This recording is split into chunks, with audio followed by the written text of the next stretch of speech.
Instagram family. Hi, Facebook family. I'm going live on Instagram and Facebook and YouTube. So, hi, everybody. Hello to all of my social media family. It is Monday, January 25th. It is a snowy Monday here in the Washington, D.C. area in Maryland. So I hope you guys are staying warm. I am Dr. Tara Lynn, your board certified family physician, speaker, author, and career transition coach. I help medical professionals make pivotal changes so that they can create the lives that they want to live with flexibility, freedom, and financial independence. Please follow me on all social media platforms at Dr. Terrellon. That's DrTerrallon. Thank you guys for joining me. And the new website is coming soon. I'm so excited. I previewed it today. So please, if you have a chance, stop by at drterrallon.com, DrTerrallon.com. And for those, I do have a free gift for those of you who need some career tips. I know we are in the midst of a pandemic. For you medical professionals who are looking for ideas for side gigs, I have a free gift at Medical Career Pivot. For those of us who need to pivot, medicalcareerpivot.com. That's medicalcareerpivot.com. And I'll put that in the chat at the end. That's a mouthful, medicalcareerpivot.com. There's a free gift for just some free tips there for you. So guys, thank you so much on Instagram and Facebook and YouTube for those of you who are joining me live. I just thought I would drop in and talk to you about some tips that I learned. I'm so excited. It's so weird because I usually don't get excited about animals and animal tips, but I do get excited about science because I am a biologist. That was my major in college. So, hello, Mel293. Thank you for coming. Thank you for joining me. Awesome. Let's see, who is it? Awesome. Organized. Thank you. You are new to me. Thank you so much. Thank you so much for joining. And for those of you who are joining me via Facebook, please go to StreamYard.com /Facebook so that I can see all of your comments. I would appreciate it, and give StreamYard permission so that I can see all of your comments. So if I'm not saying hi to you, it's probably because StreamYard, you haven't given StreamYard permission to let me see your name. So anyway, thank you to everybody I'm not seeing. So let's get started with talking about what the octopus can teach us about life and career. I'm so excited to share this because someone mentioned to me a couple of weeks ago that the octopus had 9 brains. And I thought, how did I miss that with all of the science that I've learned? I was like, you know what? I'm not sure. I love to verify. Hi, Dr. Morgan. How are you? Oh, thank you for joining. So basically what happens is the octopus has a central brain in the head part. And then of course we know that the octopus has 8 arms, right? And so it has 8 clusters of neurons on each arm that acts independently. And so it basically has 8 extra brains that function independently. So a lot of people like to say, to simplify it, that the octopus has 9 brains, a central brain and 8 extra brains. So what's interesting about it is that each brain on each arm acts independently. So let me see if I can explain this a little in reference to the human brain. So the human brain, there's one central brain that is the control center for everything. So if you put your hand on a hot stove, then your brain, your central brain has to tell your hand to actually move, because your hand is going to send information to the central brain, hey, it's hot. And your brain is going to say, okay, move. That's how the human brain works. I've oversimplified it a little bit, but that's essentially the gist. For the octopus is a little different.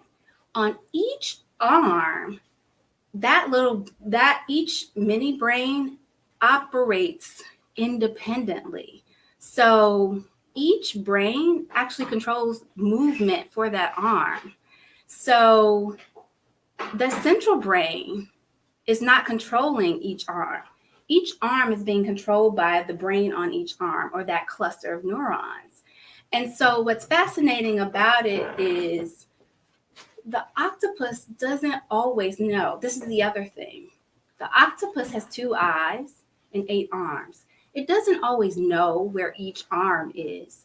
And stay with me. I know I'm a little long-winded with this, but my whole point is it can't always see where it's going. It has to feel. Each brain on each arm is responsible for movement, taste, and feel.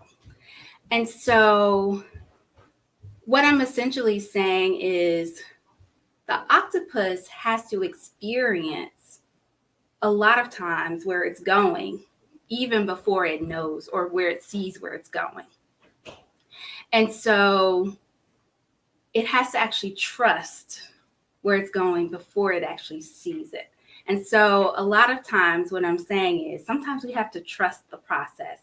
And so we probably need to be a little bit more like the octopus and trust the process, because that brain on each of its arms, so if that arm, each of those arms is a specialized function, has a specialized function. And so we need to let it lets it do its job, right? And so it only has 2 eyes. It can't see where each of the 8 arms is at all times. So it has to trust it. Hi, 9144 Mary. Oh, someone's sending a live video to be in the video. Oh, Mary, I don't know who you are. To do the checkup with me? Who are you, Mary? Let's see. Anyway, so just hi, hey Gianni, good to see you. Thank you for joining. So that's why I think we could learn a lot from the octopus, is that sometimes we have to trust the process, especially if we are equipped. We are certainly equipped. Hi, Adonis, thank you for joining. And remember, guys, if you are joining via Facebook or YouTube, please go to StreamYard so that I can see your comments, because I'm using a service that may not allow your comments to go through unless you go to StreamYard.com/Facebook so that I can actually see your comments. So feel free. I want you to comment. Now, another thing we can learn from the octopus, because it's a fascinating creature, it's really highly intelligent. It's one of the most intelligent invertebrates that we have, is that sometimes when it's trying to get away from a predator, or if one of its arms is actually diseased or injured, it will actually sever its own arm. And it may sound a little barbaric, but it doesn't worry about it, because it has the ability to regenerate that arm. It can actually grow its own arm. Hi, Troy. Thanks for joining. Hey, Marshall. So it can grow its own, it can regenerate. And so the reason why I bring that up is because sometimes we know we may have people in our lives, or we may have, we may encounter, or maybe we have some bad habits in our lives that we need to get rid of. And so if we are aware of those things, then it's time to do some pruning, right? It's time to do some pruning so that if you can get rid of those things that aren't serving you well, then if you get rid of those things and you know that they can eventually harm you, then it's time to cut it off. And then that way you can actually grow and be healthier, right? So the octopus knows it. The octopus has no problem with losing that particular arm because it's not going to be any good to it any longer. It's not going to be able to swim with that arm. It's going to be slower. It knows that it's going to slow it down. So it's like, hey, I'm not going to wait for it to fall off. I'm not going to wait for it to make me sicker or let the disease spread to the rest of my arms. I'm just going to go ahead and gnaw it off. So this is a phenomenon called autophagy. Other animals have this ability, but the octopus is like, good riddance, and it actually regenerates. So that's one thing we can learn from the octopus. Go ahead and get rid of it. So the other thing that the octopus is, you may already know this, but the octopus has no bones, right? This is why we call it an invertebrate, meaning it has no vertebrae, no bones at all. So it can actually squeeze into an opening as the size of a quarter. So actually, if you go on to YouTube, National Geographic can actually has a video of a 600-pound octopus squeezing into the size of a tube that's about the size of a quarter. And they can do this. They're so flexible and they're so malleable. And so I encourage you to do this. It allows them to fit into so many different types of environments. And they do this for protection mainly. And they do this because their environment changes, right? Or they do this for survival because they may need to get food that's in tight areas. So we need to do this as well, right? So I encourage you, when your environment changes for the good or not so good, we need to be able to change, or what I call pivot, right? Let's be flexible. Don't be inflexible. So if it's the stock market, whether it's the stock market or the job market, right? We need to be able to figure out how to be flexible. If your particular job changes or your job duties, you're asked to do different job duties. Don't say, well, that's not in my job description. How about being willing to learn new skills, right? So that you can adapt to that particular job, or gain new job skills so that you can, pivot to a new particular career, or going back to school. I encourage you to be what we call nimble, right? Figure out what will make you more marketable, or what will make you more flexible so that you can ascend at your current position.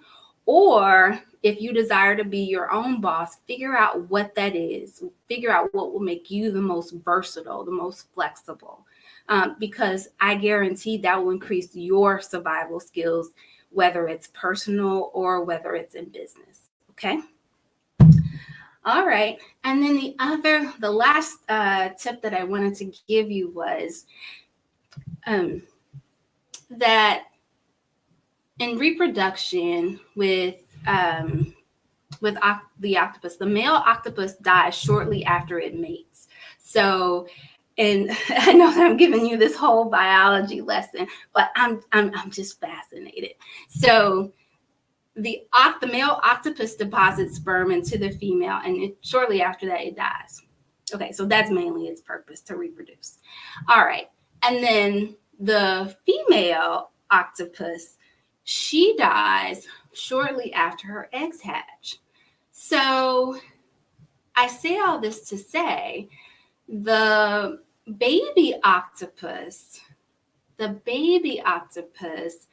actually is born without parents to really show, you know, to show them the ropes. So if you think about, we learn how baby birds, they learn from their parents. Eagles learn how to fly from, you know, from their moms, from the nest. They don't. Well, that's not so with octopuses. And by the way, the plural of octopus is octopuses. It's not octopi. I did verify that. So anyway, so they're just floating around learning on their own. So everything that they learn independently from the minute that they are born, not from mom or from dad, because remember, their parents die shortly after reproduction. And so remember, they have 9 brains, or these multiple clusters of specialized neurons that help them learn. And they are highly intelligent. They are highly intelligent animals. There are actual reports of them actually learning how to use tools, unscrewing bottle caps, escaping their cages, because they have the ability to adapt. We talked about that. And then learn. They have the ability of short-term and long-term memory. So they learn very quickly from their environment. So once those brains figure out, okay, especially with the suckers that they have on each of their arms or their tentacles, then they quickly figure out, okay, I can't eat this. That goes into their short versus long-term memory. Then there are experiments that show them figuring out with taste, smell, and feel and movement what they can do with an object. And they are quick learners. And so again, without mom or dad. So I encourage you to be, one, independent learners, just like the octopus, because they don't have anybody to show them the ropes. They don't wait for somebody to hand them the information. They have to figure it out on their own. And to be quick learners, right? Because they're out there on their own. They have to survive. And so those are my tips. So to just run it down, one, trust the process, because they can't always see where their arms are at all times. Number two, sometimes they lose an arm and they have to quickly, but they don't worry about it, because it's usually an arm that wasn't going to serve them well anyway. And they don't worry about it because they have the ability to regenerate. They bounce back very quickly. Number three, be flexible, be nimble, right? Number four, be a self-starter, right? And number five, be a quick learner. So there are your 5 tips, guys. Octopus, I encourage you to read more about it. They are amazing. They're highly intelligent, and they can teach us a lot about life. So let me see. Somebody had a question. So Vizzy ENGR set _ENGR says, so what happens if one of the individual brains becomes damaged, etc.? How does the central system compensate for the loss? That's a good question. I think because each brain acts independently, right? So I don't think it has to compensate, because they all act independently. And if they're independently on each, and I don't think they have to compensate, because each cluster of neurons controls locomotion for that particular arm. So then you have the other 7 on the other 7 arms, right? And then you still have the central in the head. 2/3 of the octopus's central nervous system is actually in the arms and not in the head. So I'm not sure that it actually has to compensate necessarily, because each of those 8 clusters, they work independently. So I guess it would just be non-functioning. But I'm not a cephalopod biologist, a biologist that specializes in cephalopods. But that's a good question, though. Just my guess. Let me see. Any other questions? Come on, guys. So I don't see any coming through StreamYard. And I will apologize if they are coming through Facebook. That means I would have to see them later and go on later and answer them. Okay. So I hope you guys really enjoyed that. And I do think that the animal kingdom does mirror life. We are part of the animal kingdom, of course, but I do think that we can learn from other animals. The octopus is said to be one of the most intelligent invertebrates, and they're still studied. They're used in studies because, especially with the fact that they can once they lose an arm, they can close their own wounds. So the scientists are studying them to see how we can use some of their skills to do that. So wound closure, that would just be amazing how for us to figure out how we can leverage that in surgery, wound closure, and regeneration, skin regeneration, tissue regeneration. So that's one way that they are being studied. There's still so much that we don't know.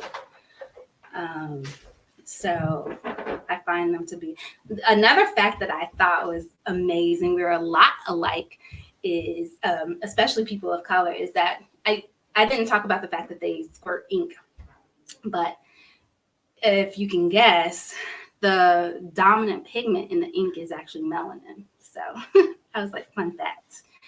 So yeah, so that's my favorite animal of the moment, and so I get to wow my kids with those animal facts, because at least my 8-year-old is into animal facts.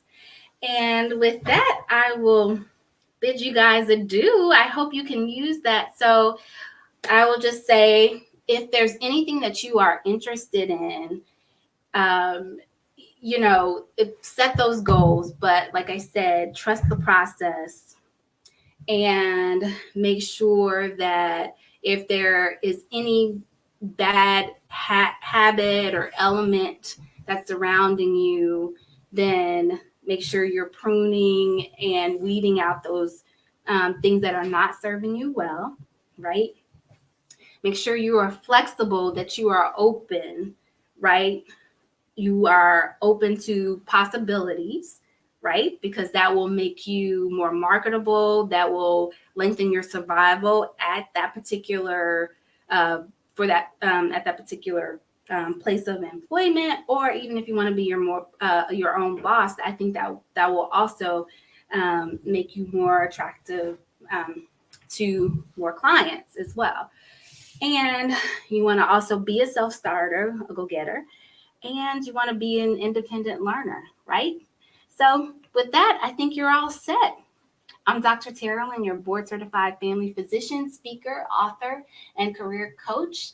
I help medical professionals make pivotal changes so that they can create the lives that they want to live with flexibility, freedom, and financial independence. You can follow me at Dr. Terrell on all social media platforms. And I did tell you guys I had a free set of career tips at medicalcareerpivot.com. So I want you to go there, and let's see, where can I put that?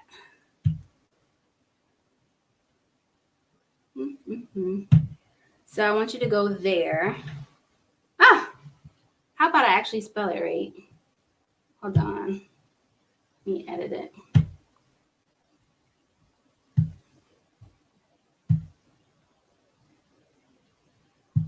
So if you go here,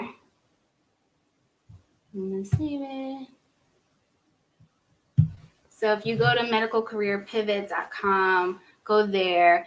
If you are a medical professional, you can sign up for that free video that will actually tell you about jobs that you can pivot to now. They have low startup costs if you're a physician or a medical professional looking for a side gig or a new gig. It'll give you tips to start with now. And if you want to sign up for a coaching session with me, feel free to go to medicalcareerpivot.com, or you can email me at info@drterrelyn.com, or just send me a direct message. So I look forward to working with you. I would love to help you. And I will see you guys next Monday for career tips. And I look out for a special guest Wednesday. I will post that on my social media pages here. So love you guys. Bye.